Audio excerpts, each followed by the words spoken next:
Next it is break even analysis. Break even point वो point रहता है जहां पर जो टोटल कॉस्ट है वो सेल्स वैल्यू की इक्वल होती है। लाइकवाइज आपकी टोटल कॉस्ट आपको पड़ी 50,000 की एंड 50,000 की ही अमाउंट की आपने टोटल सेल्स कर दी। ठीक है, टोटल कॉस्ट आपकी पड़ी थी 50,000 की एंड उतने अमाउंट की ही आपने सेल्स कर दी है।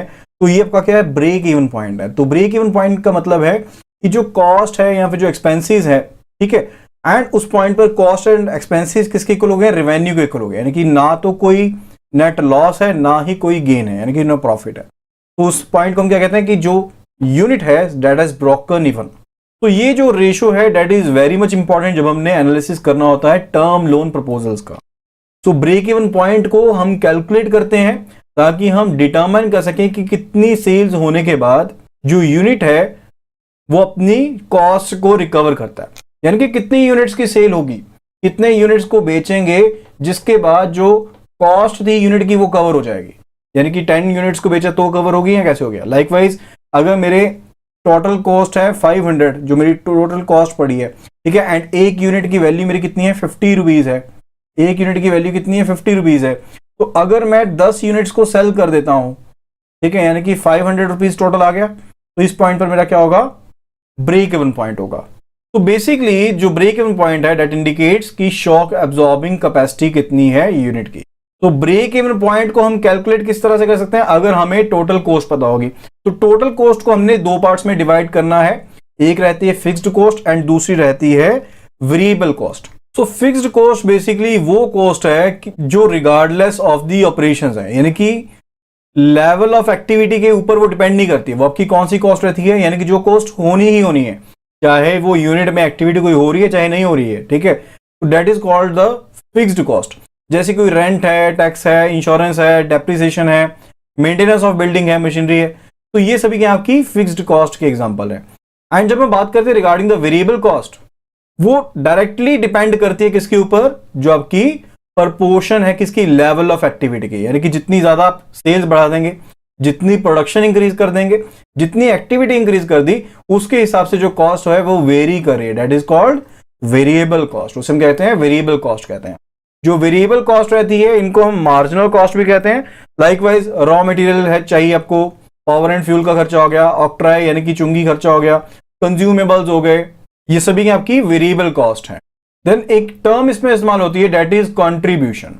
तो कंट्रीब्यूशन क्या है, कंट्रीब्यूशन रिप्रेजेंट्स जो भी टोटल नेट सेल्स हुई है लेस दी वेरिएबल कॉस्ट। यानी कि जब आप टोटल नेट सेल्स में से वेरिएबल कॉस्ट को निकाल देते हैं that is a contribution, that is a contribution. तो ब्रेक इवन पॉइंट को कैलकुलेट करने के जो फॉर्मूले यूज किए जाते हैं that is break even point number of units के हिसाब से अगर देखें तो that will be equal to जो फिक्स्ड कॉस्ट है divided by contribution per unit.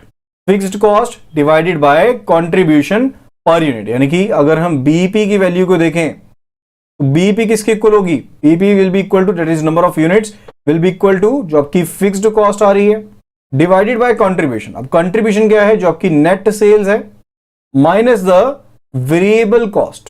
And ये हम बात कर रहे हैं regarding contribution per unit.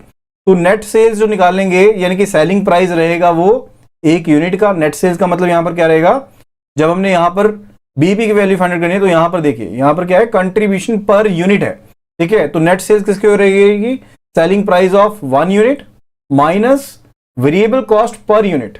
Okay, तो इस तरह से आप किसको फाइंड आउट कर सकते हैं, ब्रेक इवन पॉइंट को फाइंड आउट कर सकते हैं नंबर ऑफ यूनिट्स के टर्म में।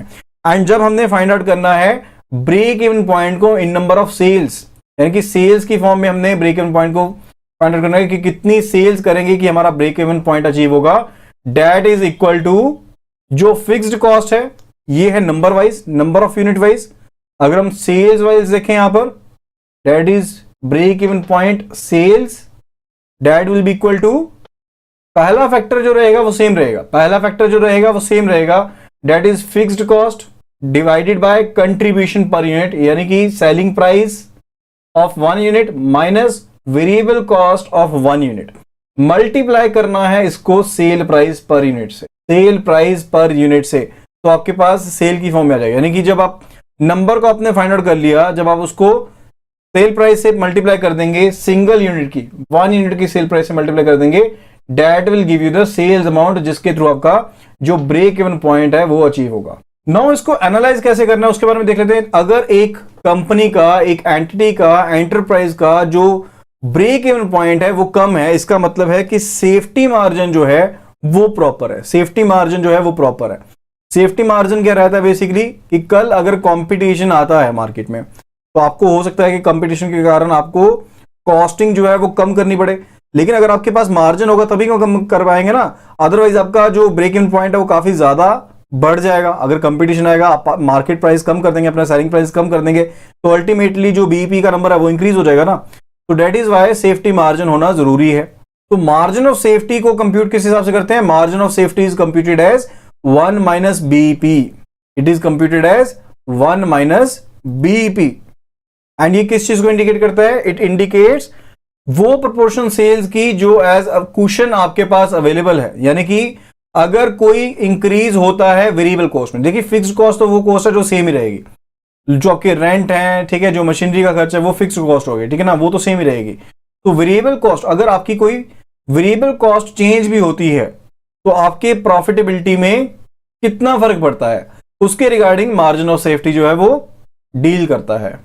फर्दर अगर ब्रेक इवन पॉइंट जो है वो काफी ज्यादा है, ब्रेक इवन पॉइंट जो है अगर वो काफी ज्यादा है, हायर है, उसके केस में अगर थोड़ी सी भी कॉस्टिंग में चेंज होती है, अगर थोड़ा सा भी कॉस्ट में चेंज होता है तो उससे जो एंटरप्राइज है वो लॉस मेकिंग बन सकती है, उसको लॉस इंकर हो सकते हैं।